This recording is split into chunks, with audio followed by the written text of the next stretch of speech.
अब तो हवा यही करेगा रोशनी का फैसला, जिस दिए में जान होगी वही जलता रहेगा। તમારે પેરિસની વાત કરીને પહેલા તો કિરીટભાઈએ બે ભૂલ કરી। નંબર 1 કે ભાજપે અત્યાર સુધી કઈ નથી કર્યું, એ નક્કી થયું, અને પેરિસ જેવું થાય એમ નથી। જો એક ધારાસભ્ય વિસાવદરના ઓલા રોડ રસ્તાને પેરિસ જેવા બનાવી દે તો આપણે 172 મોકલ્યા છે, તો આખે આપણું ગુજરાત આખું પેરિસ પેરિસ જ હોત ને। તો એફિલ ટાવર મૂકવાની જગ્યા ન મળે એટલે તો ટાવર અહીંયા હોત ગામડે ગામડે। કે ભાઈ તમે અતિ કરો ને એ બહુ સારી વાત નથી।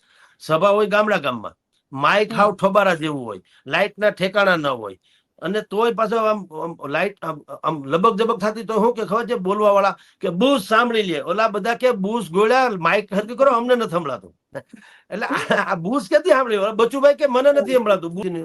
પેરિસ જેવા રોડ રસ્તા તમે જો 800 દિવસમાં 1.5 વર્ષના ગાળામાં બનાવી દેવાના હો તો કિરીટભાઈ મુખ્યમંત્રીને જ લાયક છે હું તો કહું, અને બને ત્યાં સુધી વડાપ્રધાન થાય તો ઈથી રૂડું। હવે તો પ્રજા ખરેખર પ્રજા જ હરાવી દે તો જુદી વાત છે। એટલે મેં એક વાક્ય મેં કીધેલું છે કે વિસાવદરની ચૂંટણીમાં એક જ સ્લોગન છે, ભાજપને વિસાવદર જોઈએ છે અને વિસાવદરને ગોપાલ। એટલે આ ડખો છે।